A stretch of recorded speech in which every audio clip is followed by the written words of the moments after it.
Okay, so I'm getting the word that we can go ahead and start.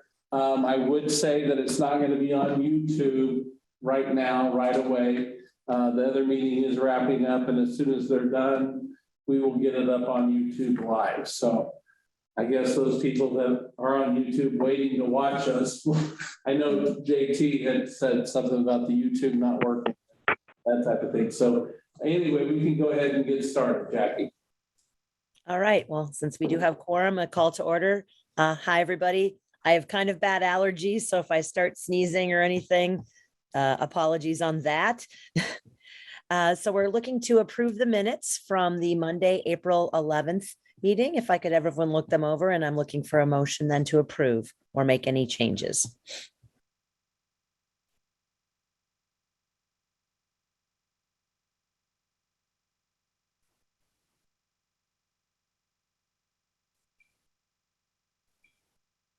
This is board member Amber Nickel, and I will make a motion to approve the minutes.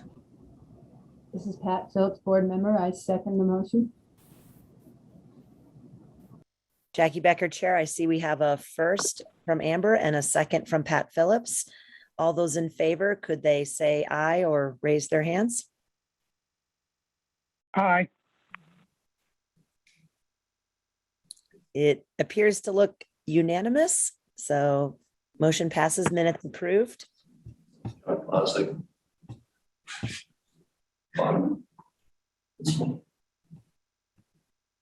All right, moving into the next part, we are looking at public comment.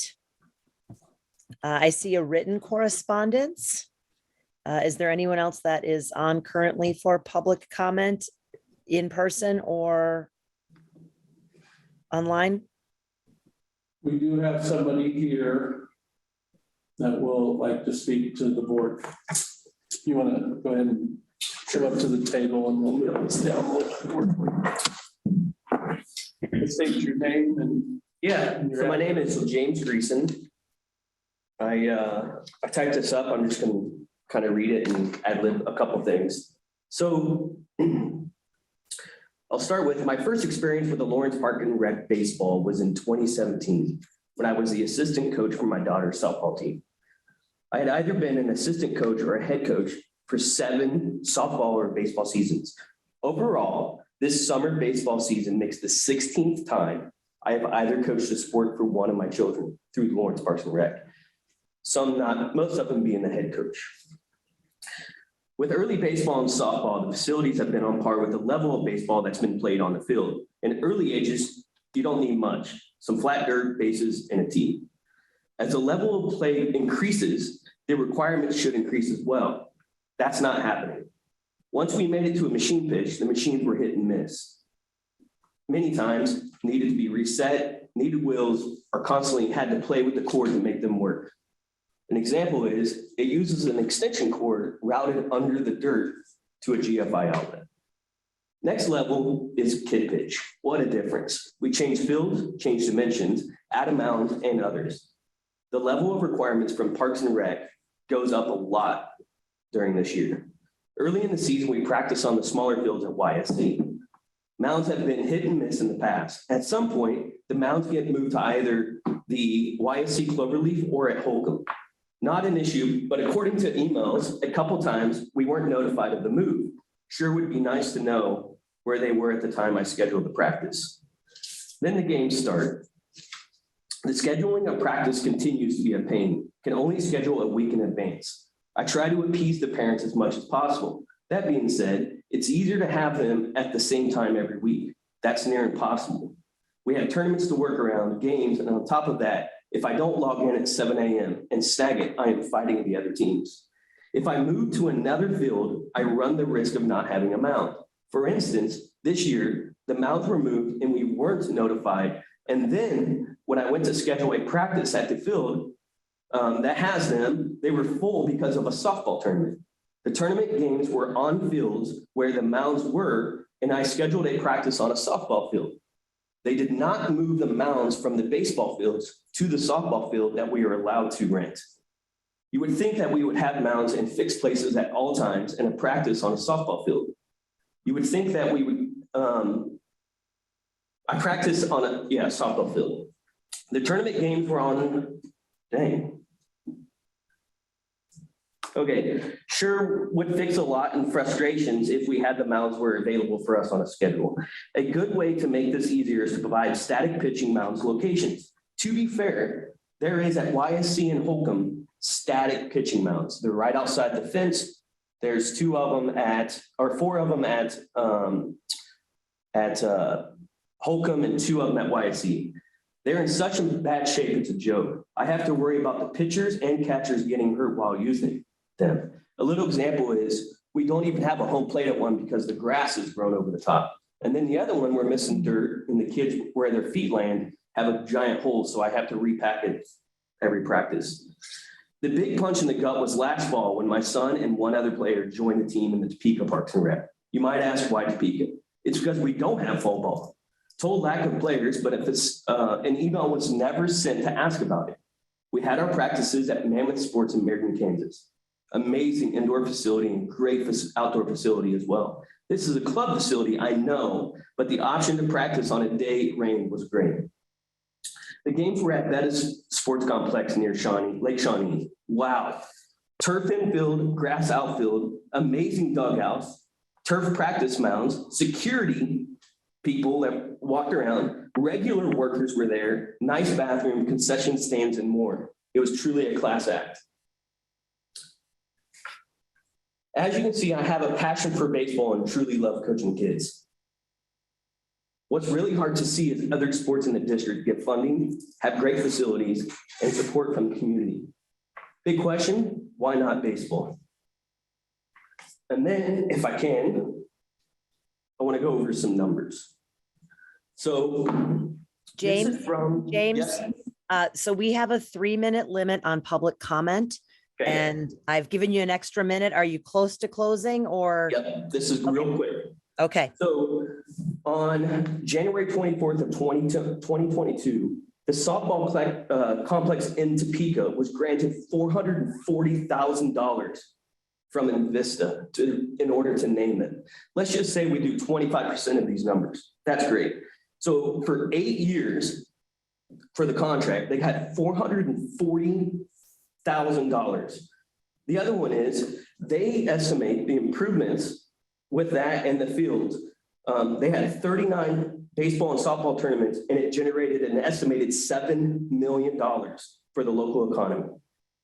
We have 0, and that's hard. It's really hard. That's what I got. Thank you so much, James. Does anyone on the board have some comments on this or any questions to ask of him? Jackie? Yes.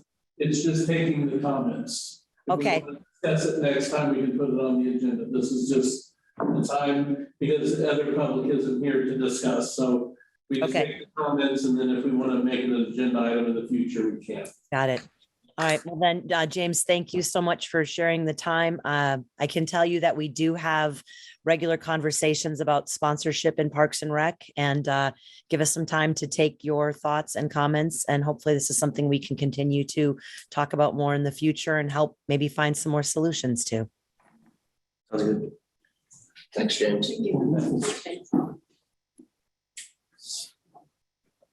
I will cut it off.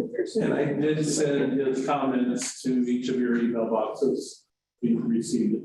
Thanks, James. Thank you.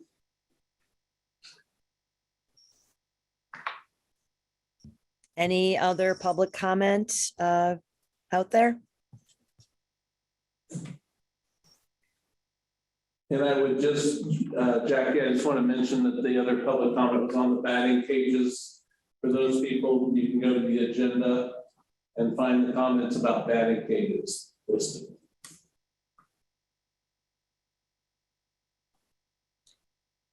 And I can say, we can say with the batting cages, I know that there was already a response given, correct? That was emailed out. Yeah, it's Mark Hecker. I did talk with this individual 2 or 3 times about his concerns. So he had not been to the batting cages this year, which the batting cages have since been removed. So he was a little concerned that they weren't there anymore. But they haven't been open since 2019. 2018 was the last time we operated them, so it has been quite some time since they've been operational. He also had concerns about field conditions and similar to the person who commented tonight.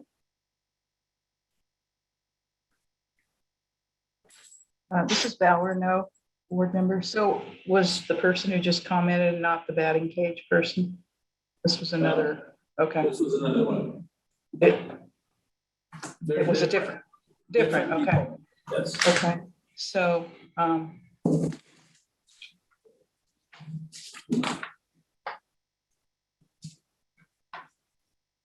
Any other questions or comments on our public comment?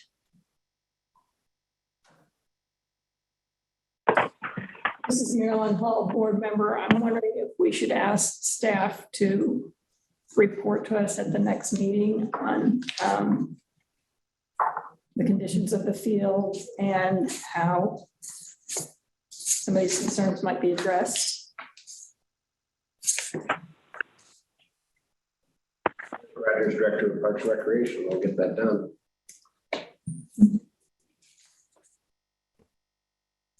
Jackie Becker, Chair. Thank you, Marilyn. And thank you, Derek. I agree that this is definitely something, if we've got 2 people in 1 month, we should absolutely make sure that we're staying on top of it. And with summer starting, I know lots of kids will be not just playing all kinds of sports, but lots of probably baseball and softball. So.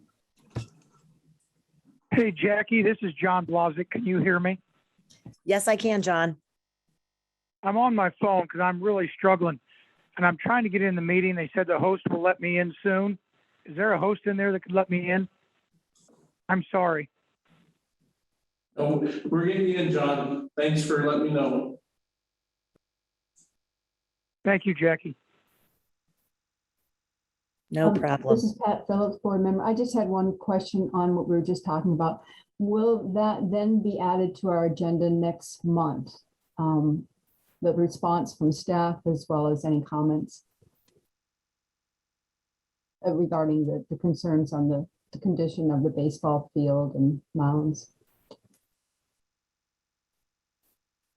Derek Rogers, Director for Parks and Recreation. We'll provide an update. So I don't know if that's an agenda item or just an update. It's whatever the chair of the advisory board would like. Let's make it an agenda item and then becomes appropriate to make motions and that kind of thing.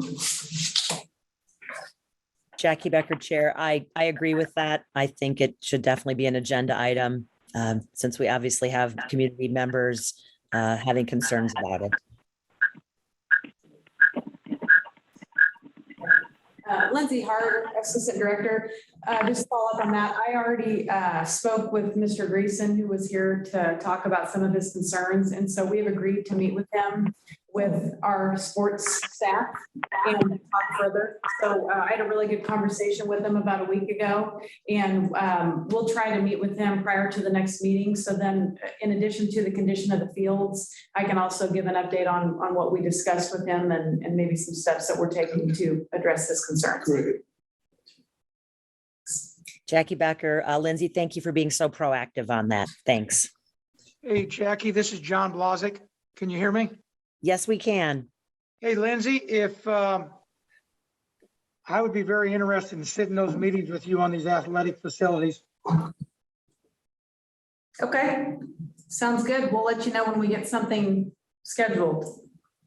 Okay, unless somebody else wants to do it on the board. I'm pretty familiar with athletic facilities. I know I've had quite a few calls on concerns myself, and I would like to be there with you for the taxpayers' purpose.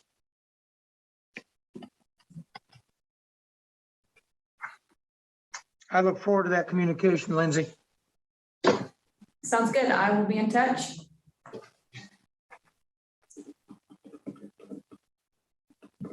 Any other comments or questions regarding our fields and the public comment? I don't see any, so we'll move on to D, agenda items. Number 1 is the Yarda update. Okay, I'll read and then Mark can fill in what I've got. Derek Rogers, Director of Parks and Recreation. We were waiting to get an official response back from BNSF Railroad on the Yarda request to donate or to sell the property to the city of Lawrence to celebrate that location as a park. And we finally did get that back and we have relayed that to the group. The response from BNSF: thank you for the email and discussion. At this time, BNSF Railroad is not considering the release of any right-of-way property on any of our 32,500 miles of track in 28 states or Canada where we operate. This includes the property in Lawrence. I am sorry, but I must deny this request. Please let me know if I can be of any further assistance. At this point, we have relayed to the organizers and there has been support from the political side of the community and of our governmental affairs. And so they are trying a different approach, but there's a lot of things still going on in the background. And between Nora and Steve Novak and some others, they've got some ideas and they're moving support letters through. So we'll see where that goes from there. Anything to add, Mark? No. Okay. This is Marilyn Hull, board member.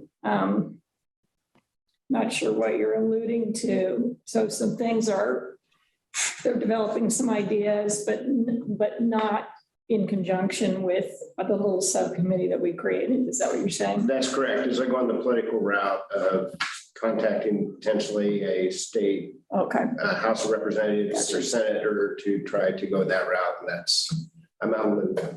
Okay.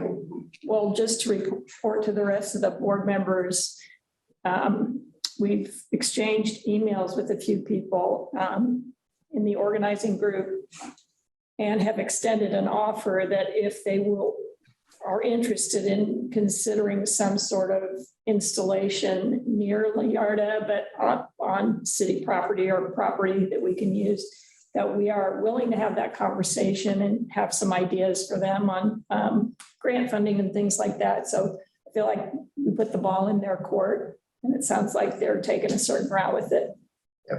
And Derek Rogers, Director of Parks and Recreation. And thank you for reminding me of that, Marilyn. And I think that's something that is definitely at a minimum, a historical marker would be in order to get that done.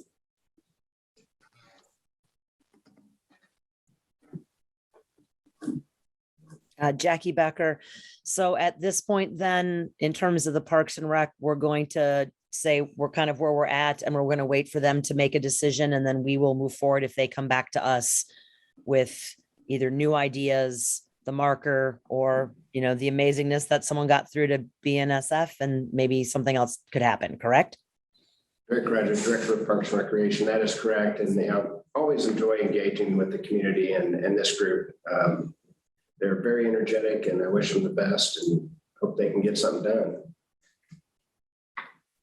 I agree. Thanks, Derek. Any other comments on this from the board?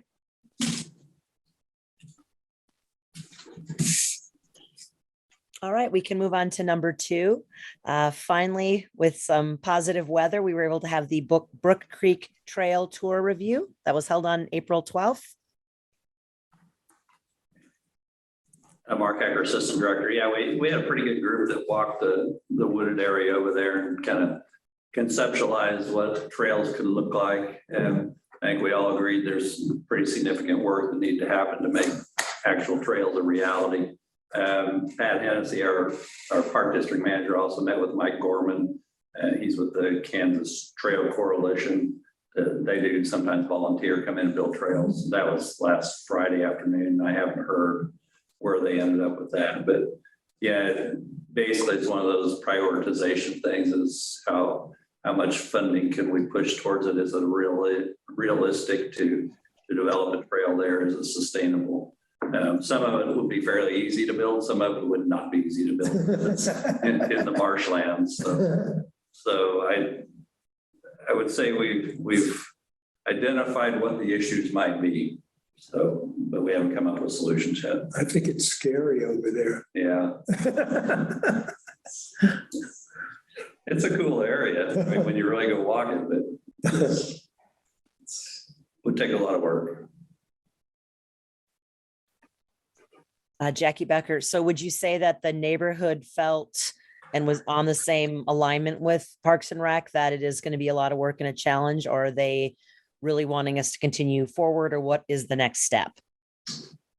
Mark Ecker, Assistant Director. I felt like everyone was pretty realistic in what it would take to make that a trail amenity. Like I said, some of the areas would be fairly easy. You just go in and basically clear the underbrush and establish a trail. Some of the areas more down towards the creek would be much more challenging. And, you know, with the rains we had last week, I'm sure it's just a swamp over there. So, but honestly, the creek is the main attraction. So in other words, that's, people are usually drawn to the water. So you're going to want to get down close to the creek. But yeah, I felt like they were pretty realistic in their view of what could and couldn't happen easily.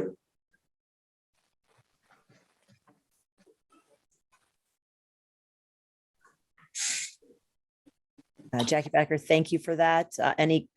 Go Val. Does that mean that Parks and Rec tries to come up with a drawing or something, and then it's submitted for the CIP, or what happens next in that process? Yeah, Mark Hacker, Assistant Director, that would be the process. So if we're going to establish it as a new trail, new project, we'd probably want to come up with a map of it and then come up with a cost estimate. And I honestly think it probably would approach $100,000 or more. So I don't think it's something we can just magically go out and do. But, you know, that's the route I would take, is let's go ahead and make it a real project and compare it with all the other projects that we're trying to accomplish. Maryland Health Board members, so this year's CIP stuff has already been submitted, right? Correct. So it would be next year, it would be submitted as a item in a future year. Correct. Yes, it would be a new project submitted next year. That would be a dirt trail. Pretty much. That's the question. I think we could do dirt up high, but down low, it won't hold. So we're gonna have to do something down on the lower parts. But I completely haven't designed anything. The other piece to this, Jackie, is we're getting ready to do the comprehensive plan. And so I'm sure that these parks and other things that neighborhoods are wanting can be included in part of that discussion as well. I mean, I think this is a great time for us to kind of, you know, look at the future coming out of COVID. And we've been shelved for a while, so it's going to be, I think it's going to be a great plan, and a lot of community input that will help, you know, develop that whole plan. I agree, Roger. I think that you're totally right. And let's hopefully make sure that for that neighborhood, that is something that is a piece of it. Any other questions or comments regarding Brook Creek?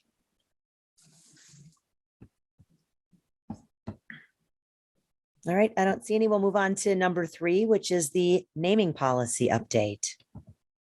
And Derek Rogers, Director of Parks and Recreation. It is still with legal. As far as I know, I've been out of the office, Roger's been out, so have not heard any updates and haven't had time to check back to see where they are with that. But I do know it is being reviewed, so that's always a good thing. I don't know if there's any other comments. I think we're going to get to use it here before too long, but I think we're also going to get busy in this year with obviously the strategic plan. We'll be working on accreditation, working on the comprehensive plan. Those things are going to be a lot of time, take a lot of time from the board and from our staff. So we're going to get busy. This is John Nalbandian, board member. So I just want to be clear again. The issue or the discussion about naming is not the same discussion about sponsorships. Is that correct? Derek Rogers, Director of Parks Recreation. The naming policy was just the recap, a work between the advisory board and city staff, looking at best practices on how to name a park, rename a park when it should be done. And then being so interactive with the advisory board and the city commission, it still needs to be reviewed by legal and then go back to the city commission for approval. So, yeah. We've got the park by the police station. We've got a few other unnamed parks. Do we name splash pads when we finally get those up to speed? Will people want to change the name of a park in Lawrence? It's pretty important policy. Boy, Timing. John Nalbandian, and I think being able to seek sponsors for the splash pads, that, that seems pretty obvious to me. Although driving down K10 and passing by the Garmin Olathe Sports Complex, I'm going, hello, where are we on this? The Garmin Olathe Sports Complex? Yeah. Yeah, it's been a while since I've looked at the numbers, but that's expensive. Maybe somebody can speak to it better than I can. I remember seeing some of the things. Was it up for sale recently, or do you recall? I don't think so. No. Or the naming rights were changing? Maybe that's the other one, Spiels or Shields. Shields. Park. So I don't know if that was changing. This is Val Renault, board member. John, are you offended by that, or does it seem too commercial, or? No, I'm not offended by it. I'm just like, we're behind the times. Yeah, yeah. And I think that's what I said last time, is I think it is so common now that some of the sentiment against doing it is probably more of a minority now than it was, when the sports complex was first.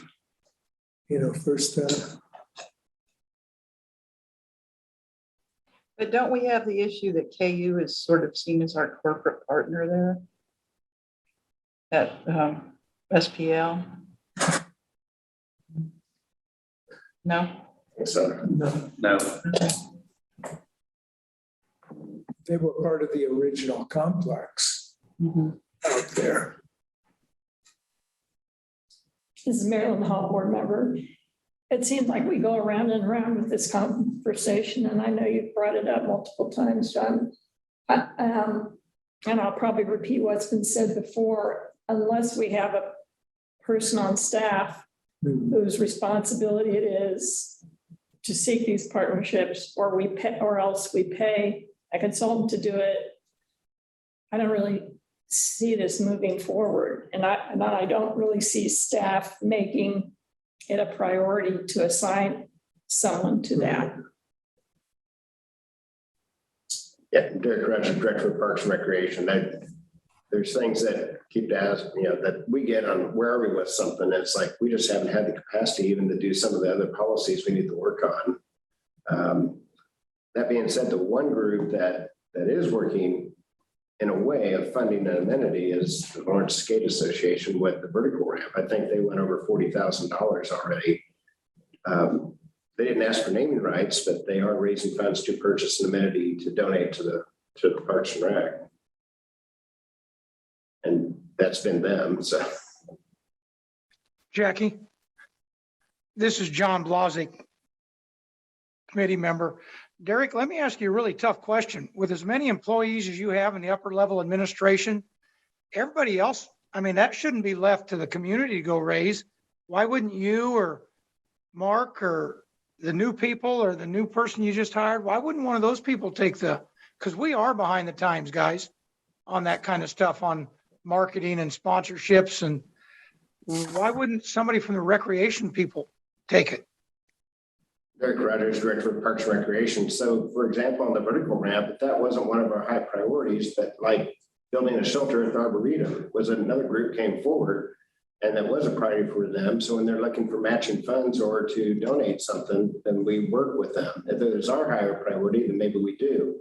We just finally have started to get staffed up, and we have two positions that will be talked about later that should get us closer to the ability to be at capacity to do stuff. But we've had So for example, Roger has been wearing multiple hats between marketing and events and culture and things that we took on in the department and doing policies and updating sponsorships or scholarships.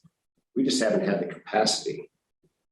Now, Derek, this is John Blazek from the committee. We talked a couple weeks ago, and I'm going to be honest to you, you're not going to like this, but you're the highest paid employees of this in the state and the rec people across the state. You even told me that. You got to have somebody that's in this. If it's a high priority, it doesn't seem like anything's a real high priority for the taxpayers except what you guys want or what you want. I mean, John hit it right on the head. That Garmin facility's been there for 4 years. And I would think a director and a leader would be your marketing person that's hired. I mean, with the number of administrators you have, come on. I think we're behind the times, and I agree with John, and I think that's something that could be done from your end. I mean, I watched the Olathe recreation cut from the top down because they had COVID and had to let people go. I don't think we let anybody go during COVID, and now they're the highest paid people in the state. Am I lost somewhere? What do you think? Derek Roger, Director of Parks and Recreation, our wages was a priority of the city to keep employees and to hire employees. And we're still having a heck of a time hiring employees. When we get to some of the hiring for the summer, we'll talk about that more.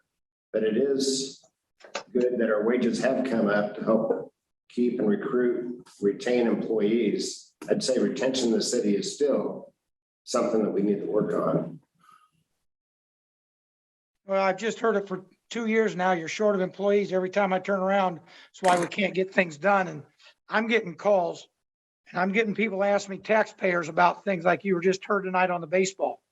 And that's brutal when we lose kids at Topeka because of lack of something or facilities, or we pay high enough taxes in this community, and I'm standing up for taxpayers, and I'm one of them, that I think we've got to be more productive from the recreation end. It hasn't been that way for the 5 or 6 years I've been on this committee, but I'm seeing us fall backwards, Derek, and I'm sorry to say that. So just a question for you, John. So when an amenity or something gets built, who should pay? Should that be all taxpayers or the users of the amenities? What's that? If something should be built, what? So let's say we need to take and build a new sports complex. Should that be all taxpayers that pay, or should it be the user pays? That just an old philosophical question. Well, just being here in town for 11 years, I'm going to imagine the taxpayers are going to end up getting it because our taxes go up every year and we see less and less. And I'm just standing up for people that have been contacting me right and left about what they're seeing from the rec department. And I think there should be a user fee. We heard the baseball guy talk about $7 million by their facilities. We talked to the soccer guy that wanted to come in and you know, I was gung ho for it to start. Then after I learned the T's and dotted the I's, I found out it wasn't real smart for the rec people from a financial end. But if you have facilities like that, people are going to rent them. 7 million over there in Topeka. And what do we get? We don't even have concession stands open. We saw that email this week. So I'm hearing we're always short help. But I don't know if we're doing the right thing. I don't know. Are we spinning our wheels? Because we have fallen behind people. And I know Olathe is not in good shape because I talked to some people that worked there a week ago, 10 days ago. And seems like we're just not doing much. I'm sorry to say that because I think you guys have a lot on your plate. But I think maybe a little more positive leadership coming out, we might have more things for our taxpayers in this town. Jackie Becker. This is John Nalbandian. I think we need to recognize that this is one person's view on the board. And that I don't think the rest of us are climbing onto this bandwagon.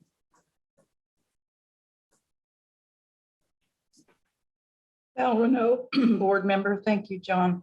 I mean, clearly we all have rights to our opinions, but I'm sure taxes are going up in Olathe too. So, I mean, I'd like to hear a little more data about what it is we're not doing. On the fundraising and sponsorship, I guess what I've been trying to say whenever I talk about it is organizations put a lot of effort into that. And we haven't had the staff. It looks like Roger's getting 2 new support staff now. So maybe that will help, but it just seems like, yeah, it has to be delineated as someone's role to be the person who's doing the research, if not making the ask. And if we want a board committee to make some asks or do some research, I would be glad to be on it, but it seems like it would have to be defined. So that's my 3 cents. Jackie Becker here. Yeah, I think the best part of a board is to always have a lot of differing opinions on it. The one thing I think I could take away from this is we do have a sponsorship, committee. And I was on that along with Val and a former member. And how about we consider bringing that back and we start having that meeting again? So you can see the research that we did before COVID and maybe where we're at now, because perhaps some things have changed and maybe that meeting can start, a committee can come back and we can get that going. The only thing I'm going to say is you can have all the money in the world, but if you don't have people to work it and you don't pay them equitably to come to work, you won't have facilities that work. So I think to hear that we're working hard on paying people and getting more people staffed, hopefully the ball can get rolling then where we can be finding new ways for additional revenue for the community and hopefully improve our facilities and whatnot. So I would say, if anyone's interested in our board right now, we should maybe reignite the sponsorship committee and see if we can get that going again. This is Pat Phillips, board member. Jackie, I like that idea of reigniting that committee. And also to work with staff that's appropriate or able to be a part of that committee too. To look into sponsorship, because I think that's a huge piece, and it's something that takes a lot of work. And I think it's come up tonight that there's a need for it, but it needs to be appropriate. Who can handle it and who has the time for it and the skills for it? But I think us supporting that is important as well. This is Marilyn Hull, board member. I wonder if the advisory board could have a role in advising the city commission that the staff capacity seems so stretched that some of the more, and I think it's what you're saying, John Blazek, kind of proactive attempts to get sponsors and do new things, that just isn't happening because of staff capacity. And I don't think it's an issue that nobody's working hard. It just seems like there isn't enough maybe staff to go around to make sure that all those things are accomplished that are more in line with the future and the vision of the department. So that's one route we could go, is to make a recommendation to the city commission around this and to appeal for more resources for this sort of work. This is John Blazek. Thank you for the comment. And even Jackie, I appreciate your comment about different points of view. I really compliment the people that volunteer to look on the marketing committee. People, I've done it for 33 years. It's lots of hours. And people aren't just going to come out and write a $30,000 check just because we're volunteers on an advisory board. I mean, it's got to be a professional employee that's paid by the city in the recreation department that does that. And they're going to ask for data. It's hours of work, and people, compliments to you. But just because we're on an advisory board and go with them to, computer land or something for this or that, it just doesn't happen. It happens over years to get money. I mean, Garmin didn't just come out of nowhere. And I think that comes back to a professional marketing person that should be paid if they're trying to raise money. I mean, I compliment you people offering that. I mean, Pat and Jackie and people like that, I do. But this is not real, that's not an easy task, guys. And we're a volunteer advisory committee, and I don't think we're gonna carry a whole lot of weight to go in and ask somebody for a $10,000 donation. I just don't see that happening, but more power to you. So I thank you, Jackie, for the thoughts. Yeah, Jackie Becker, the only other thing I think, that I think we could learn from this through this, again, if we're going to reignite the sponsorship committee, is we should research, what are they doing in Olathe? If they've had this for 4 years, did they have a full-time, sponsorship person on their staff? And so maybe some research can be done where we can look at other cities in Kansas or communities parallel to us across the country, and how important, as a position in Parks and Rec is sponsorship as like you said, John, because it takes time to nurture those relationships to get the money that relates to sponsorship. And so maybe, I'd like to propose, I was on it before. I would like to step back and stay the chair, but if we can have some individuals who would like to start regularly attending and have the time to commit to the sponsorship committee, maybe that can, again, like I said, be reignited, and do some research on where it stands in our state and in communities like ours across the country. Amber Nickel, board member, I'd be happy to serve on that committee. John Nalbandian, board member, I would too.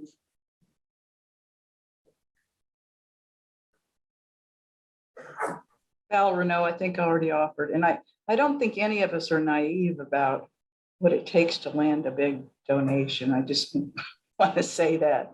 I don't think we're going to go out there and I'm retired, I'm going to pull my business clothes back at. No, it's more a matter of, I think maybe what Marilyn said, and going up to the city a little bit and letting them know. If you want to make money, you have to spend money, kind of thing. So thank you. I'll do as many volunteer hours as I can. Jackie Becker. So with the talk of bringing this back, Roger, is there anything we need to do with that? Is that a motion, or is that just an agreement that we're going to work to schedule this committee that exists and had existed before COVID? Yeah, we can just form the committee. We don't need any action. Okay, great. Well, thank you everyone on this committee on this board who's willing to step up and bring this committee back and see where we can start going with it.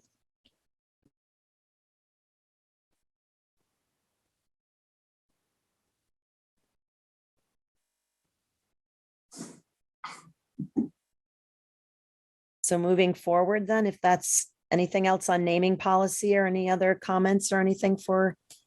All right, then we can move on to number 4, which is the summer aquatics update. Hey, Lindsay Hart, Assistant Director. In the next few days, we will be getting some messaging out regarding our dates for the outdoor pool season, but we do have it set. So we will be opening the outdoor pool. So that's exciting. The plan is to open the South Park wading pool on June 1st. And then the outdoor swimming pool, the outdoor aquatic center, will open June 6th. And the outdoor pool season will go through August 14th. That's the way it's looking right now. I would love to see us go further over some of the weekends. I know in the past, that's just the struggle with kids going back to school and things like that. So for now, that's our schedule. It's going to be June 6th through August 14th for the outdoor pool, but we will be able to open the wading pool a week earlier on June 1st. We are, just as we've been talking about, we're still struggling, trying to get lifeguards. So, we're doing everything we can to push and get the word out. We know that this is finals week, so it's a little bit of a struggle right now. Kids are trying to get school finished up, and then we're hoping we get another push here in the next few weeks to get us to a more comfortable number with lifeguards. But we're still training and offering, training sessions as often as we can to get our lifeguards up and ready to go. So that will, go ahead, Roger. The indoor pool. Oh yeah, and I'm sorry. So just to go over the schedule real quick. So the outdoor pool will be Monday through Friday, 6:30 to 9 a.m. will be swim teams. Then 1 to 7:30 PM will be the open recreational swim with lap lanes. On Saturdays and Sundays, the pool will be open 1 to 6 PM. The indoor pool hours are going to be Monday through Friday, 6:30 to 1 PM will be the lap swim and water fitness. Then Saturdays will be 9 AM to 1 PM and then closed on Sundays. So that's how it looks right now based on, again, the current number of staffing. So if we can continue to push and get more lifeguards, we can adjust the indoor pool hours. But that is the absolute best we can do the way the numbers are right now. So again, we're gonna, do the best we can and we can make adjustments to this as we get more staff on board. This is Marilyn Hull to confirm what you said. The leisure pool, indoor leisure pool will not be staffed. Correct. As of right now. What about the kids area? As That's what I'm of, talking that's about. what she's talking about. Yeah, as of right now. For the it's- third Mhm. summer in a row. That's too bad.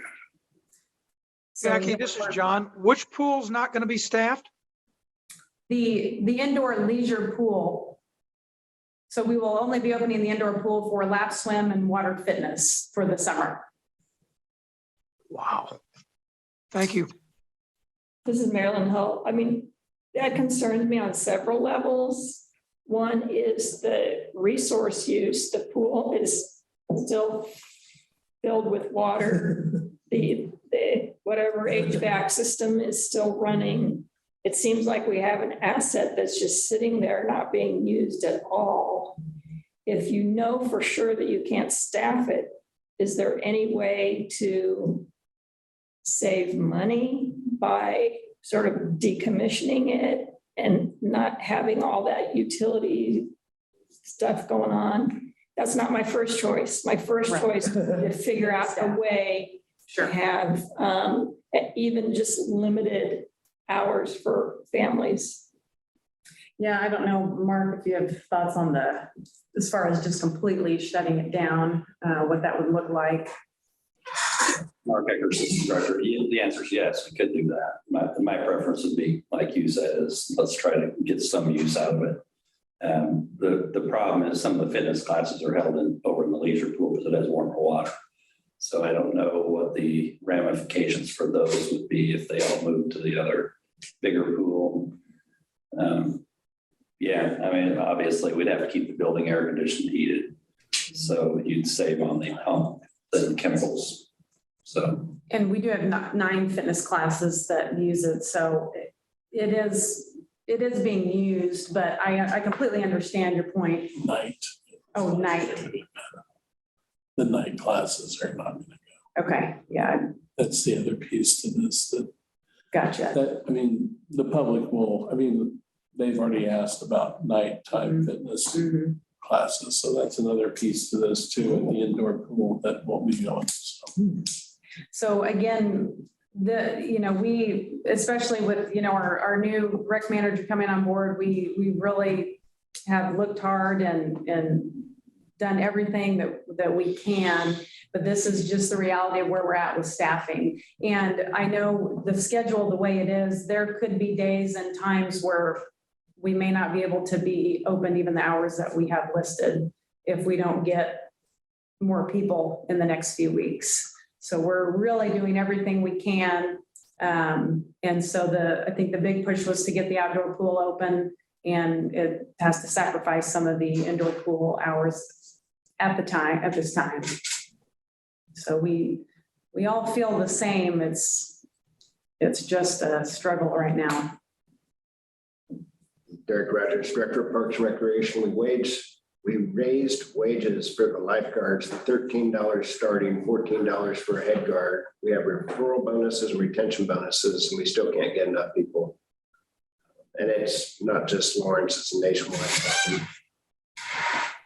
Marilyn Hull, is there anything innovative being done in other communities that you're aware of to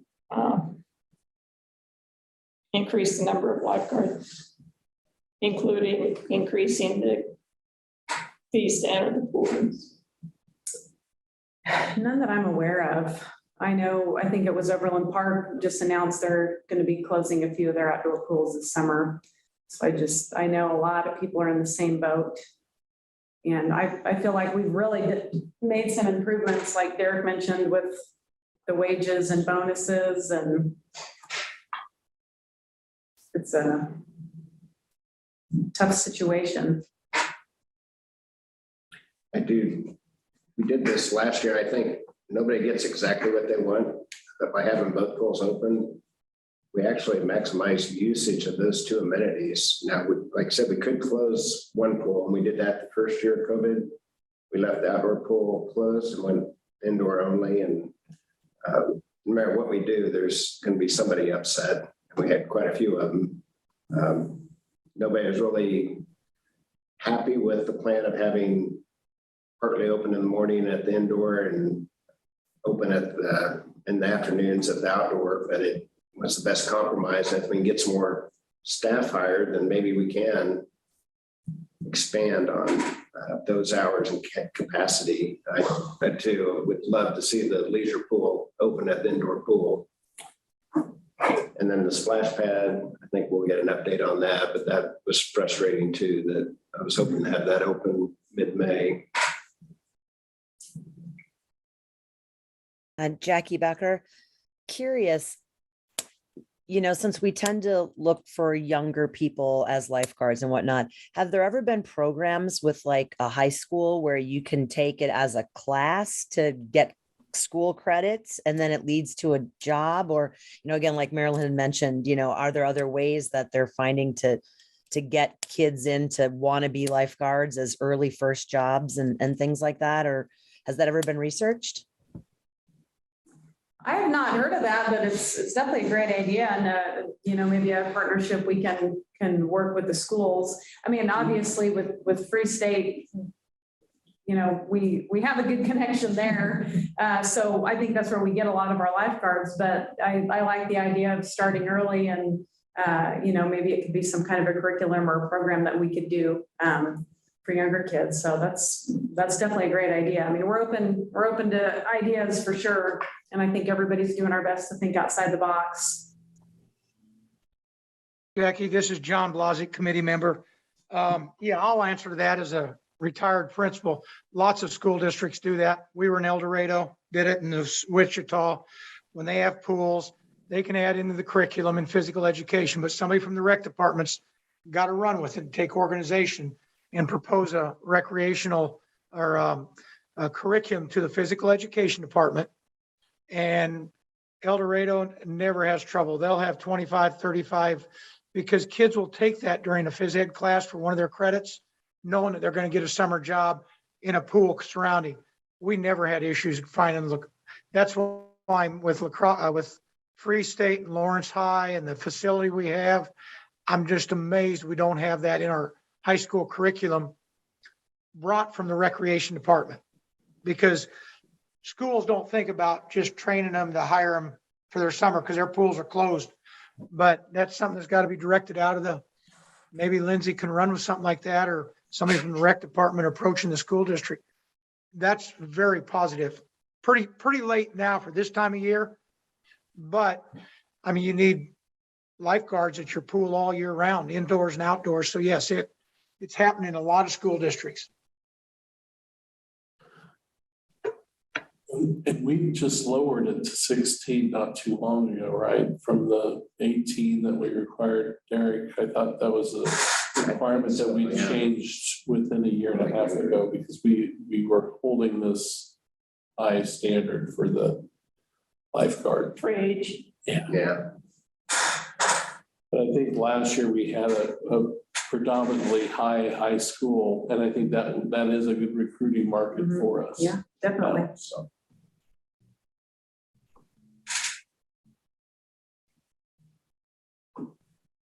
Any other comments or thoughts on our pools?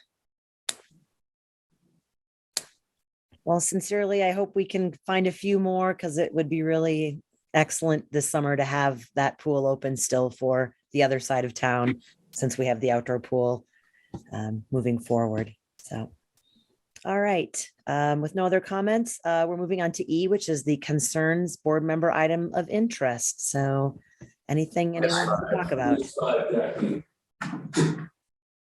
Oops, I skipped one. I jumped past 5. Sorry. We need to do the communicate events division update. Yeah, the communication and events division. This is a new division that we're creating.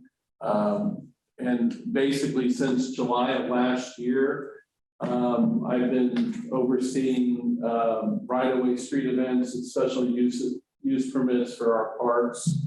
And looking at how we communicate out to the public with right-of-way events and people that are wanting to do, even the block parties and that type of thing, the concerts en masse, the parades, the other cultural festivals that are taking place in our parks and in our public spaces. So it's a big undertaking, and it's been hard juggling everything because I've been doing the administrative part of it that Liz used to do. Also trying to keep my other job, my real job, the marketing side put together while we're doing the right-of-way street events. And now we're going to bring in the special events, some of those things like the egg hunts, probably the pet egg hunt as well. Those things that we kind of dropped that aren't really necessarily helping revenue, but they do create community. And so we're looking at reinstituting some of those things, and then also taking over some of the special events that Dwayne had done in special events like the city bands and the concerts. He's continuing to do it this year, but those will be brought over to this division in the future. And as I think Derek had said, there's going to be 2 new staff that are going to be hired for this. We closed on the 29th of April. We're about finished up with the review and bringing in people for interviews and hopefully get them on board as soon as possible, because summer is a busy time for this type of thing. And I know that we have a lot of things that we're having, public engagement with. We're going to be IAP2 trained.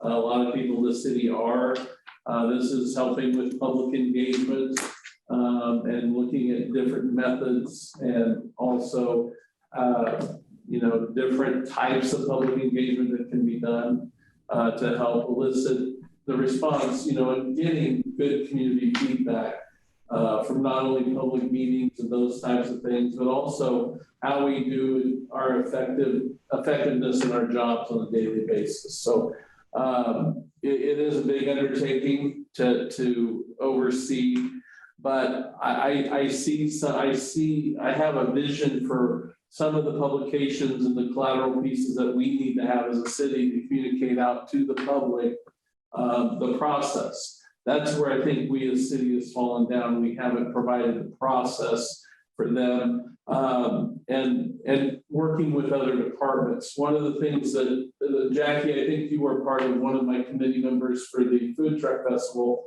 which took place, bringing different collections of people from across the city into a meeting with somebody from the community that is putting on an event. It does take man hours. And the technology, the Zoom atmosphere is perfect for that type of an environment because they can be in their office and they don't have to travel to one location. There's a lot of travel time caught up in meetings. And so Zoom really has changed the way we look at things a lot, or at least the way I've looked at things and looking at helping develop community. But speaking of parades and those types of things, right now I've got possibly 4 parades that are being planned for May and June. That's a lot of parades down Mass Street. So, but again, that's showing community. And so I'm excited for what the future holds with the things that we can bring and do. And we're going to be looking at bringing in a bigger festival type event. I don't know what that is yet. I want to get the staff on board and really kind of think things through and make it a big revenue generator for us. There's some software that we can purchase that costs a little bit of money. And if we do this annually, this software will help with that process, because people can go online and they can work their way through their application right online, and they'll know how long it's going to be. And if we need people to get it started early, and I see a lot of events coming in very close to their end date, and there's not a lot of work that's being done in prep to the actual event. So we need time to be able to look things through, and especially traffic plans, because safety is the utmost for all of our events, whether it be a running or a parade or anything like that. We've got to keep the community safe. So that element is in everything that we do. And to me, that's the standard barrel. I want our events and our process to be very thorough, so that the community knows that we're vetting these things in a way that they know it's going to be safe and secure, and that they can come and be a part of these events and not have to worry about the safety side of it, and that it is a viable event in the end. So as I said, I'm hoping that we'll get them on by June 1st. And at that point, June 1st, I'm actually leaving for a little while. I have a surgery that I have to take care of.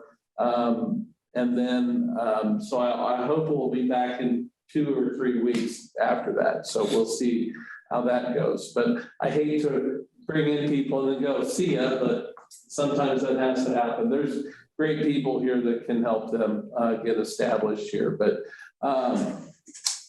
in terms of the communications, we're going to be looking at public engagement. As we've said, we're going to be having a comprehensive plan that's going to be started. We have all these park features like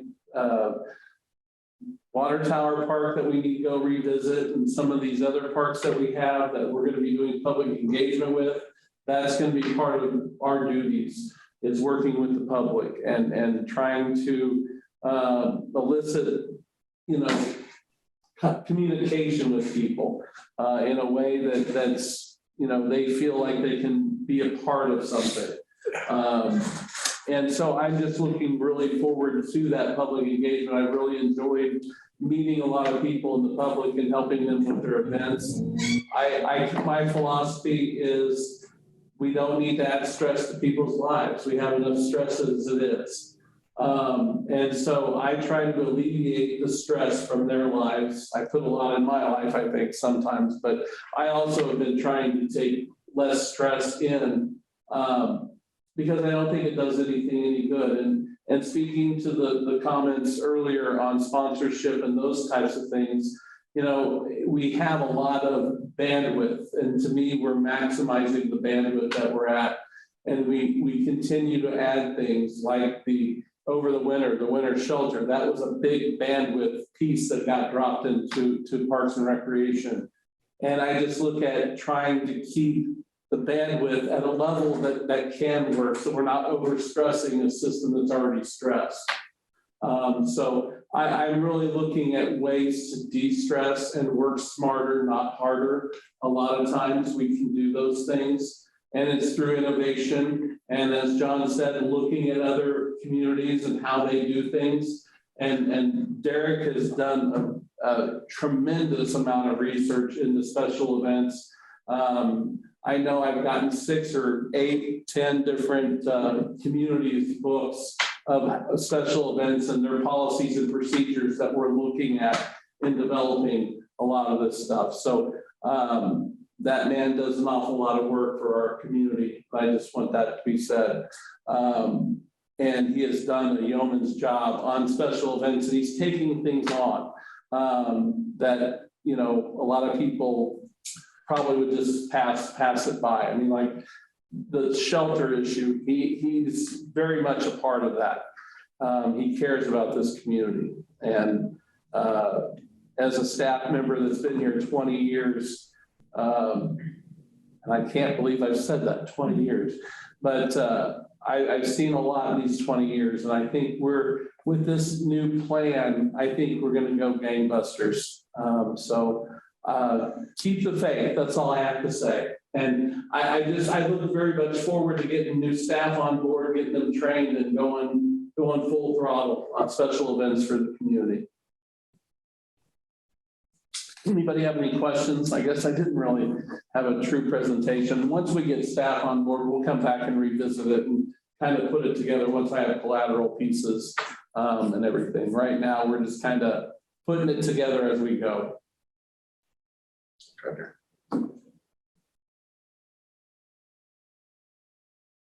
Thanks so much, Roger. My only question would be, can you just say what the two positions are that are being hired, what they are? Yes, they are the communication and events coordinators.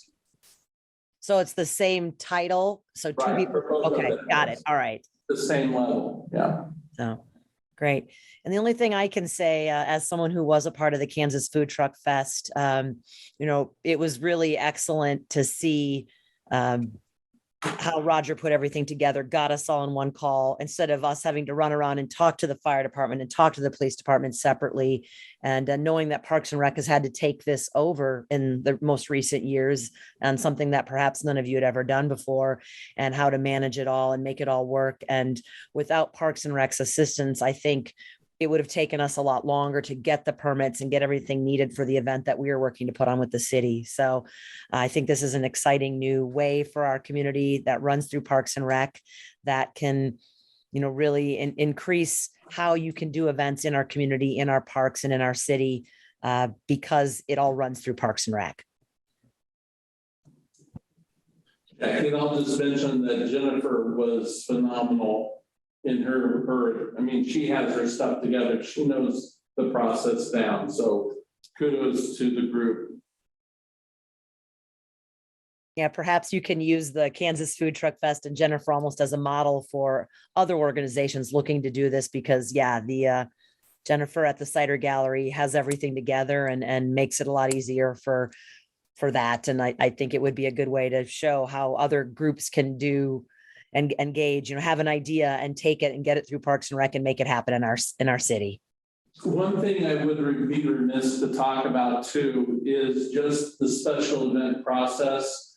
We have special events, the MSO has special events, the planning and development has special events. One of the things that Derek has done is brought this group together, and we're looking at, again, we're trying to work smarter, not harder, and looking at trying to streamline this process a little bit, bringing these three division or departments together collectively and coming up with a solution so that Joe and Jane Q Public will come in and they'll be able to be serviced by one person and get directed to the right place instead of having to run to three different ones to figure out where they need to go. So we're trying to streamline this process, and in the process of trying to learn it too. That's the other piece, and it's just been an eye-opening thing that the planning has their own special events, which I didn't even know about. And Jennifer actually taught me some things through her application, because she had applied because there's a two-pronged process for her, because they're using private land and public land and the right of way. So there's different processes for each. So understanding it almost takes somebody that's been through one of your classes, I think, would have to be knowledgeable enough to understand all of that. So.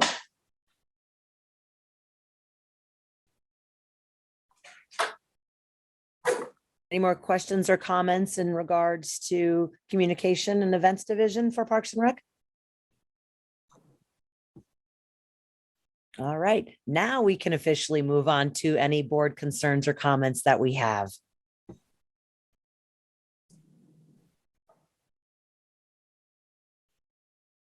This is Amber Nickel, board member, and I just wanted to circle back around and say, I know we're still looking for, are we looking for 2 board members?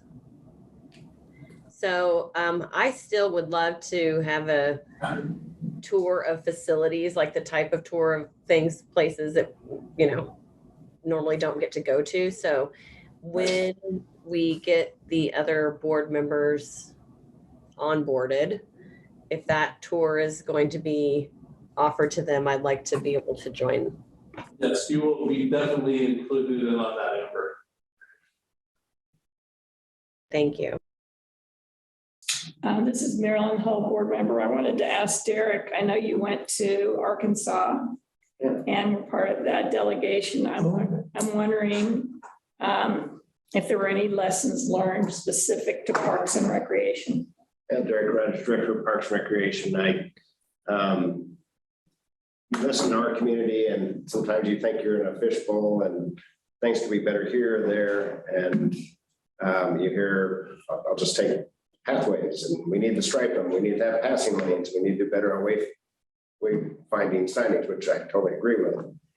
And then you go down to another community and you really appreciate what we got here. You see some things that you go, this works here. So in Northwest Arkansas around Bentonville and Lafayette, I went out on the bike trails. They're narrower than ours.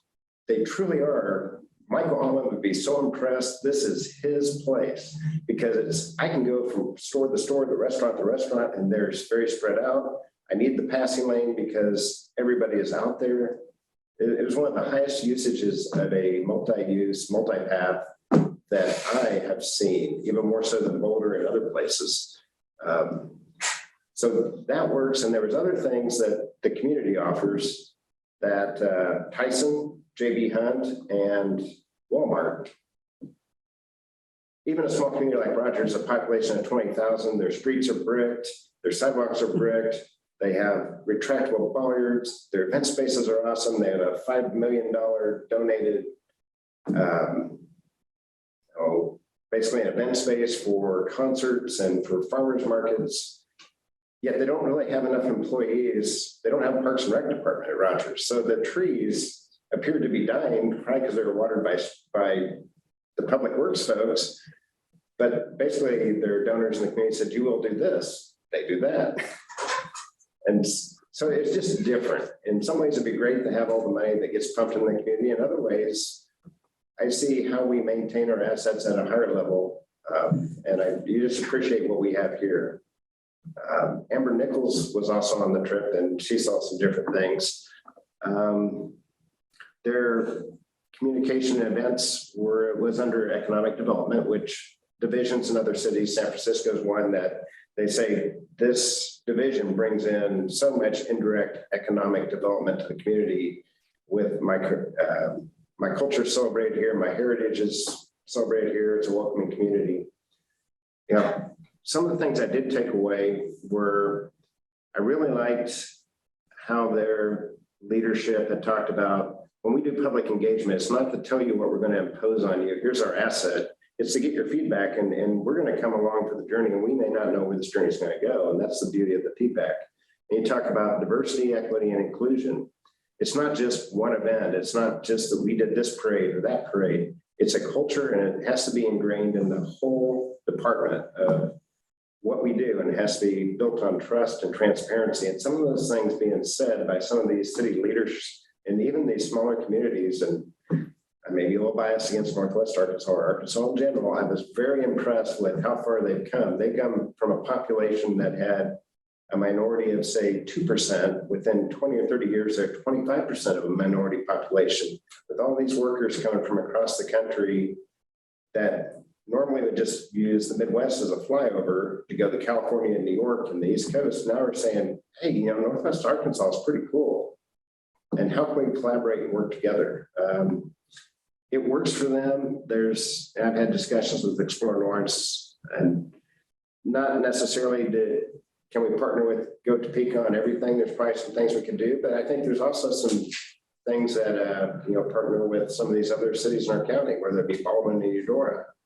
I think we can work together. Their recreation was outdoors. I really liked how they did their art as we were looking at becoming more arts and culture besides Parks and Rec. I really liked Crystal Bridges by Bentonville. Their walking trails were great. They had what I would consider minor art, but their art was around their trails. It didn't have to be, everything's got to be in the city center. I liked spreading that out and appreciating the art that I saw going around on a bicycle. The mountain bike trails, we don't have the terrain to offer. I did a few rides out there and they labeled them like when you're skiing, you had the greens, the blues, and the black diamonds. And a black diamond on a wet day as I'm carrying my bike out of here. It just because of tree roots and other things, but very active community. They have Northwest Arkansas, University Town. At night, the atmosphere reminded me of Austin, Texas, maybe with the college crowd. That we have our own scene downtown Lawrence, but I like our community. It's one of those things that it's not home. It's neat, but it's not home. I don't know if there's other questions you have, what I saw, or Amber can answer. We all saw this big elephant. We probably saw different things. You all turned like I should jump in. I would agree with everything Derek said, and I don't really have a lot to add, except for I would say that the art throughout the city was remarkable, and it really was noticeable and just, elevated the experience of being in that community. But we did joke about how, all we need is 3 billionaires and, foundations and stuff. So, but I think we are lucky. I did take note of the trail signage and, being a visitor in a strange land, it was nice to be able to find signs and get where I needed to go easily. So I appreciated that. But yeah, it was a neat place to visit. I would recommend it. And I definitely think there are things that we could implement or, just be grateful for what we do.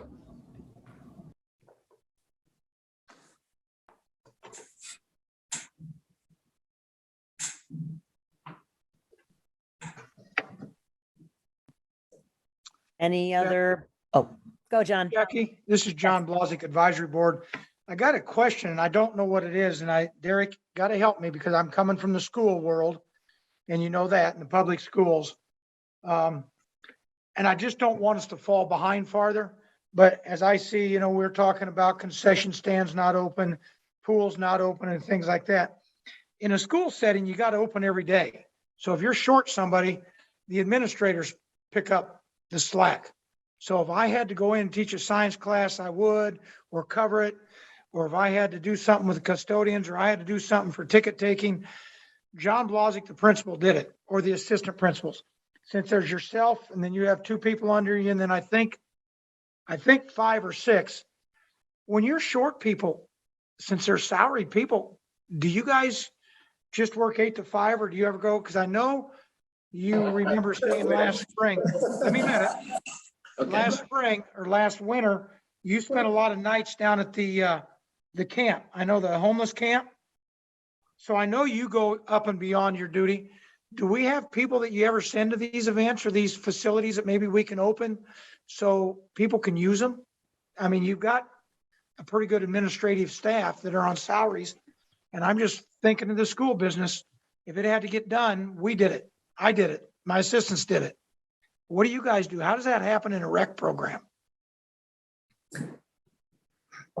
I know for Lindsay Hart, Assistant Director, for Aquatics in particular, our Aquatics supervisor and the assistant supervisor, they are on the stand every single day. And they get in there and they do everything. So again, they are trained, they're the managers, they're supposed to be doing, administrative work, but they are doing exactly what you're talking about. When we're short, they have to hop in and they have to cover a lot of those shifts. Good. That's good to hear. I didn't know that. Thank you, Lindsay. Sure. What about like on concession stands? I mean, when I read that letter this week, I was floored. What do you do there, Derek? I can speak to that again, Lindsay Hart, Assistant Director. That was really the last thing I was going to give in my recreation report. But the last few years, we've contracted it out with our vendor, Sandbar Subs, just due to COVID. We couldn't do the normal setup that we had because our facilities were not open consistently because of COVID. And so it was difficult to get somebody signed up. However, we just finished the RFP and we have signed an agreement with Sandbar Subs again. So they are our concession vendor and it's effective this week. So we are up and running with the concession vendor. It will be, it's a renewable contract over the next 5 years. And so again, the last few years have been a little different because of COVID and it was real inconsistent, but we are back up and running in the concession area. Good. Thank you. I didn't know that. And I appreciate Jackie talking about, even John saying, there's some of us that don't agree with that. That's why this committee is good. We don't all want to think alike. And so I'm going to ask those kind of questions. But Lindsay, thank you about that. Because I'm standing up for our taxpayers. And when I have to answer questions, I don't know what to tell them. So I can give them some information. So thank you, Lindsay. Appreciate that. Derek Rogers, Director of Parks and Recreation. I don't often talk about the golf course, but I do know that that's another operation where the salaried folks are busy 7 days a week, stressed out both on the maintenance side and the operations side. It's just the nature of the beast of keeping grass green and growing and keeping it open on good weather days. The Mark Hecker, Assistant Director, let me address a little bit on the park side. So currently we're down 3 full-time positions and a 4th one just resigned last week. So we're really pushing to try to get positions filled. So what's happening on the back end of that is I'm putting managers and supervisors out on mowers, which is not where I want them. In other words, I need the manager in the office trying to get all these positions and part-timers filled.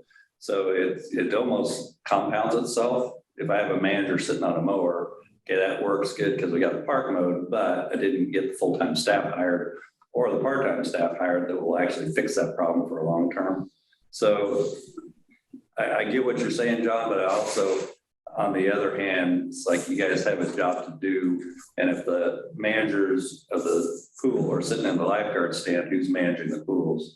So that becomes an interesting little look at things. So, but I'll tell you what, this time of year, April and May, for the maintenance side is just ridiculously busy. We don't have enough people. We don't have the full-time staff on. All the salaried people are working way over 40 hours.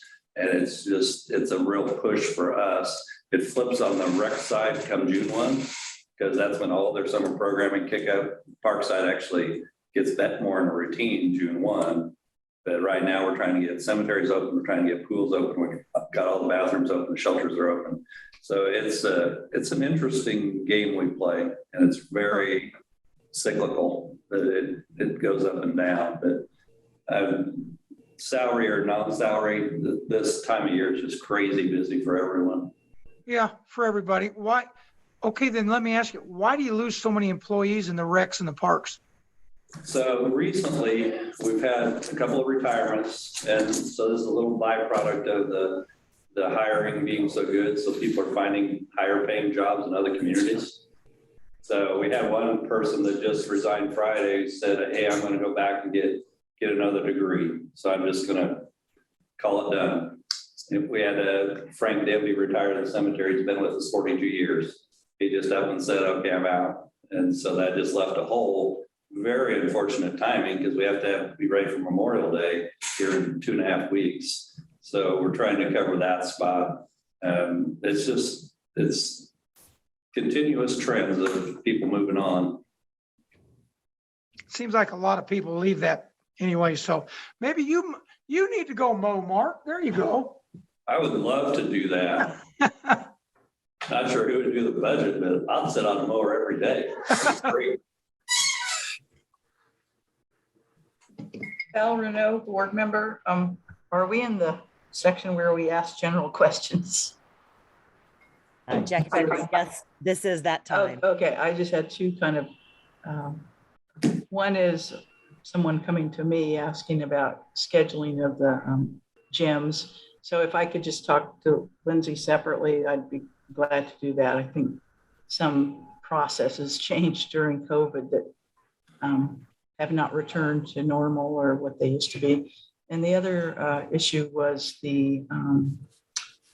should be yours, Mark, I think, the entrance into the boroughs, 15th and Haskell, the boroughs, is that the right park there? And the entrance into that parking lot is like a big hill kind of. So there's also not an ADA parking space. So Mark, if that's something we could talk about, at a later meeting. I don't think we need to tonight, but I have been approached by 2 people about those 2 things. And Mark Hecker, Assistant Director, on that Burroughs Creek parking space, that's an issue we know about. We're going to correct it when the splash pad opens up. So basically, we need a new sidewalk that is accessible with a parking stall. We're already working on that, and we'll happen shortly. So, ¿Ya terminaste, no? Jackie Becker, one thing I wanted to ask about, since we did talk, knowing that the subs are going to be open up and our concession stands are going to be open, can we make sure we kind of post that on social media and make that known to the community so everybody knows it's been a few years and they're back? So that'll help their business and help it be more common that when, parents are taking their kids out to baseball and whatnot, or soccer, that, hey, you got food out there. If you didn't have time to get your dinner for your kids, you can come eat here. So if we do a little, promotion on that, I think that would be really wise.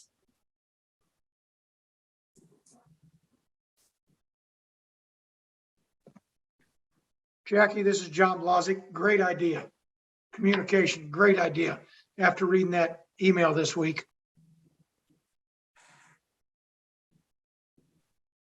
And even not with a promotion, even perhaps an e-blast for the, if people are signing up for classes or whatever, or the sports programs, let's make sure anyone that's connected to Parks and Rec through their sports team or something, let's make sure they know that, hey, our concession stands are open now, and really hit it hard so it can be successful. And that's, a win for everybody.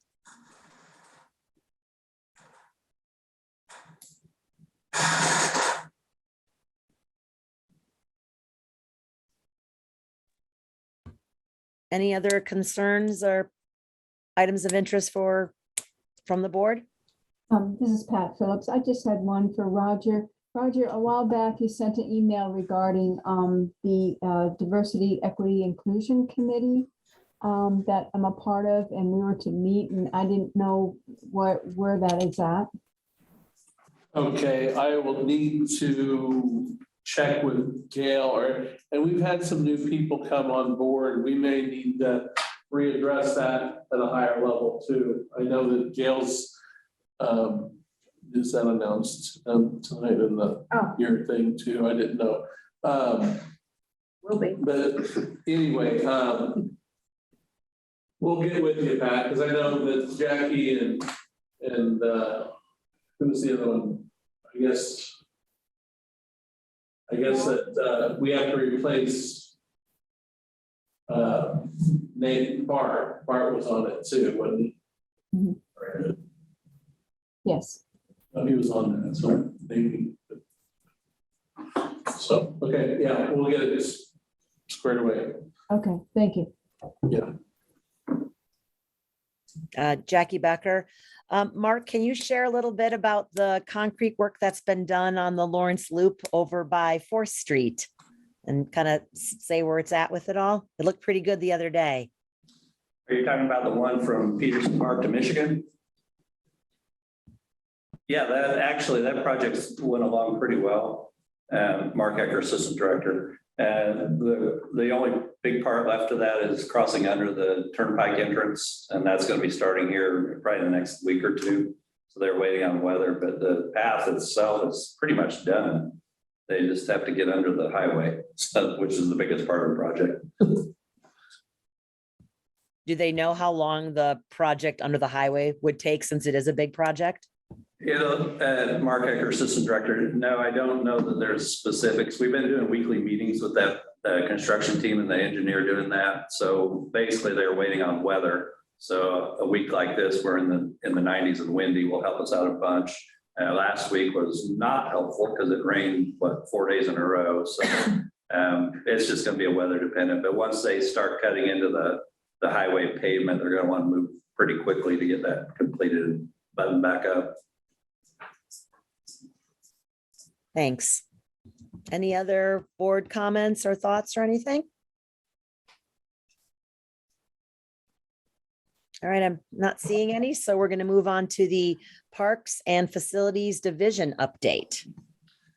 Mark Ecker, Assistant Director, says some milestone things. We actually got the Veterans Playground done, which has been an issue for a number of months due to weather and supply issues on the equipment. So that's finished. We need to do a little spruce up around it to get some grass in, but that's big. The splash pad over Burrows, I don't know if I told you last time, we had some concrete issues. So we basically worked with the contractor and asked them to remove all concrete. So that put us behind a little bit. We were going to open mid-May. The contractor told us today that they got all the new fixtures in that they needed to replace to replace the concrete. So if you go over there now, the concrete's gone. We'll be putting it back in hopefully the next couple of weeks. Our target now is July 1 open. I'm hoping we're way ahead of that. That was unfortunate. However, the concrete work was not up to the quality that we expected, and it didn't meet ADA slopes on a couple of spots. So we asked them to take it out and do it over, which was a little hard for everyone, I think.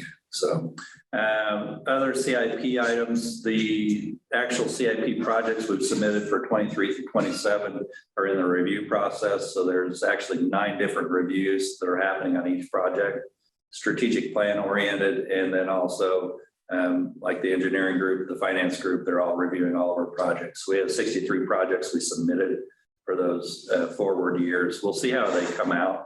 Right now, I keep getting questions back from all those groups asking about certain things that, does it really tie to this strategic plan area or does it tie to that one? Does finance, finance is asking a lot about revenue projections, what's cost recovery on them. So we're working through that process. Current projects, we're working on ADA improvements. This is with MSO, the ADA coordinator. We're working on ADA improvements at the community building, East Lawrence Center, and Prairie Park Nature Center. So those are all building entrances. We just met last week with the Broken Arrow shelter design team. So we have a project to upgrade a shelter in the restroom at Broken Arrow Park. So we met with that design group. They're just getting going. The Lions Spray Park, we've been working with the engineers and design team there. That's probably going to be an October-ish bid date. So it'll be a next year project, most likely. Eagle Bend, the pump station out there is scheduled to be replaced. That's about a $400,000, just take everything out that's there and put a whole new pump station in. So that runs the irrigation system. It's been in place from original, so it's 20 plus years old.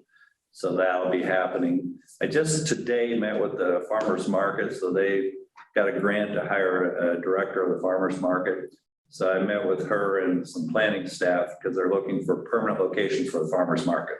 I've probably talked about this 15 times over the 20 years on where we can put it, how we can do it. What they're interested in doing is finding 2 or 3 locations and then doing a grant proposal to fund an actual permanent location. So this is very much in the infant stages, but they at least have a staff person dedicated to doing it. So I think that's going to be a part positive. The other one is parklets. So we hired a design firm to come up with a permanent parklet program downtown. We've been going through multiple meetings with city staff to talk about what's good, what's bad. And then once we get a concept down, then we'll go to public engagement where we talk with business owners, downtown Lawrence, a lot of other folks. So that's moving along. Hopefully by end of June, we have a conceptual plan to take back to the city commission. The idea is to get something approved by mid-July, start the new program by fall. So that's going to be kind of a big project because we're kind of trying to develop not only the parklet, but also the sidewalk dining into one program. It's kind of been a mess right now because 4 or 5 different departments deal in it. So that'll be part of our unmistakable identity type thing. So that's all I have for now. Very busy time of the year, though. Like I said, cemeteries, pools, shelters, parks, everything is very, very busy. So, Jackie, this is John Blazek. Hey, Mark, you just mentioned something that I was asked about, or I read something talking about the downtown restaurants / parking. What community was it? And they just came out this week. Do the downtown restaurants pay the city anything for like lost revenue for parking meters? Because this town that just adopted it, and I'm going to go back and find it. Each restaurant had to pay like a $700 fee to offset loss of revenue. Does our community look at that? Or do you know what town I'm talking about just came out this week and is around this area that is going to have outdoor restaurants, but the parking spots they lost, they had to reimburse the city. Am I making sense? Yeah, Mark Ecker, Assistant Director. I don't know what specific city you're talking about, but that's the model we're looking at. So through COVID, it was just everybody do whatever they want to survive. So everybody put parklets out. There was no restrictions on how big they could be, how it had to be constructed. So what we're trying to do is get a handle on that. So that going forward, if there is a parklet, say each business gets 2 stalls maximum, and then what's the fee for that? We know each downtown meter comes up with $700 to $1,000 of revenue per year. So what's the fee? Is that the fee for the parklet now? That's everything that'll go back to the city commission. So right now it's just everything's free and there's no standard on what it's supposed to look like. And that's what we're trying to come up with. And this consultant, we're looking nationwide. So we have 6 or 7 or 8 target cities that we're looking at that have existing programs. So we're going to try to pull all that together and then come up with a recommendation on what we want Lauren's program to be and what the fees will be. And that all goes back to the city commission. Well, that's cool, because I think, everybody started it, liked it, but I think guidelines, and would it have been Kansas City maybe? I don't know. It is. Derek Roger, Director of Parks Recreation. It was Kansas City just came out with that news story about we'll continue allowing street cafes, but now restaurants have to pay. And then new fees go into effect May 15th. Restaurants must pay $250 application fee and an annual license fee of $600. Green said compared to other cities that charge $3,000 to $4,000 for outdoor dining permits, Kansas City tried to keep costs reasonable for restaurants. So there's an article out there if you want to see it. And the second piece is I got my downtown Lawrence email blast, and May 18th, I think there's 2 Zooms on the Parklet program. So the engagement begins next Wednesday, I think. So that's out there. Thank you. I didn't know that. Thank you, Mark. That was good information. Sure. That's all I have. Thanks, Mark. Any other questions or comments for Mark's report? All right. I believe the next report was from Lindsay, the Recreation Division report. Hopefully everyone took a second to look that over. And if I guess there's any additional questions, we could ask Lindsay now.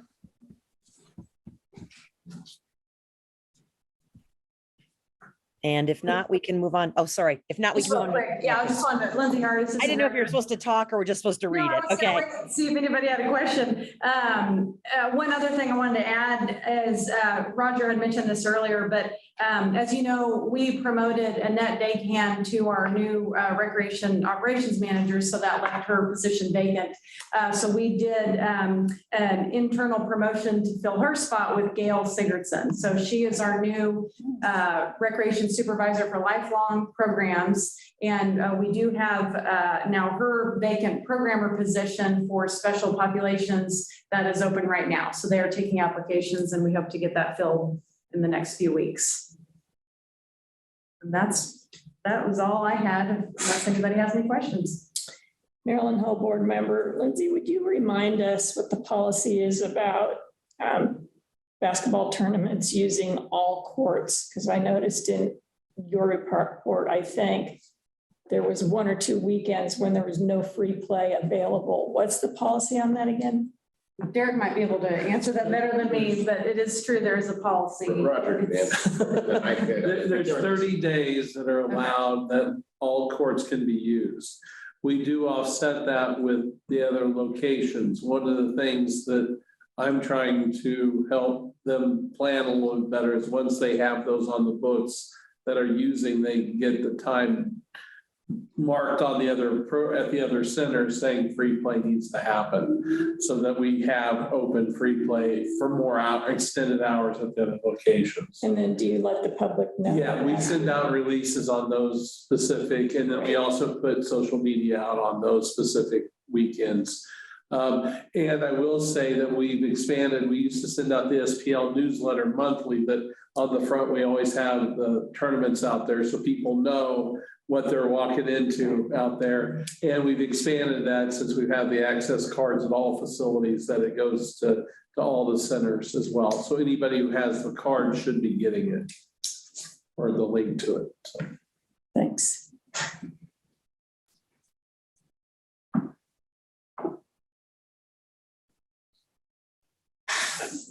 Any other questions or comments for Lindsay's report? All right, if not, oh, John, come on in. Yeah, just John Blazek again. Hey, Lindsay, I've never met you. I've heard good things about you. Thank you for letting me know about the concession stands and the lifeguards, because I didn't know that. Now I can respond. I appreciate your communication. And like I said, I've heard good things about you from the people in Olathe that know you and have worked with you. So thank you for your communication. Thank you. No problem. All right, looks like it's time for the director's report. I'm going to defer, since Lindsay's on a roll, the public engagement with youth sports complex to her, and then I'll back clean up. Okay. We are working internally to get a public engagement initiated for the YSC soccer field. So as you know, we had initially taken the turf construction project to the commission in December, and we were kind of asked to step back and regroup. And what we want to do is do the public engagement, find out what the community wants. Do we want to do this project now? How many fields? What does that look like? You know, what kind of usage are we going to get out of it? We're going to make sure that we include all of the user groups, not just soccer, because we have football, lacrosse, and the baseball groups. And so we're going to encourage many people to participate and make sure we get really good input. And then that will give us some direction that we can take back to the commission with a project proposal. So we will be trying to do that in-house. And we have our first meeting with Roger and Porter and our communications team next week. So you'll be hopefully hearing from us on that pretty soon. Okay. Comprehensive plan, every time I think it's ready to go out, there's just another set of eyes that want to go over it. So we're really close. My goal is to get it out this weekend, and we need to also identify the consultant firms across the country, just kind of give them a heads up that we're getting ready to put it out. And it would be for a comprehensive plan to review our CIP and also look at our arts and culture. One piece of culture that I was reminded of the other day, because we talked about eventually we'll do a ribbon cutting when we get the Burroughs Creek splash pad completed, and music and local music. Sometimes I think we get so focused on music from, what comes in the Lawrence, and we got so many great artists here in town. And, that's just another piece of the art, I think, that sometimes gets lost in, at least in my view. Sometimes I look through the lens of I see art as a sculpture or something, yet music is also an art, and we need to be respectful of that. And it reminds me, I saw the picking and fiddling is also getting their permit ready. So I think that's a great first step. And part of doing the RFP, it consists of 6 tasks, milestones: project kickoff, review of plans and documents. When we talk about review of plans and documents, they go through everything from city strategic plan, citywide comprehensive plan, our 2017 master plan, special specific land use plans incorporated by 2040, complete street policy, downtown Lawrence plan, cultural art plan, Katy master plan, capital improvement plan. This is a great time for them to focus with the community on, are we focusing on the right capital projects? Are we doing the right things? Budgets, our housing initiatives, mobility pikeway plans, pedestrian plan, 2040 City of Lawrence comprehensive plan, and community satisfaction survey. It's a big ask, and I know there's firms out there that have done fantastic jobs, and we're hoping that we get some good bidders, consultant firms on this. And then the other things I was going to talk about, we've already touched on, from the Northwest Arkansas visits and everything else that's going on.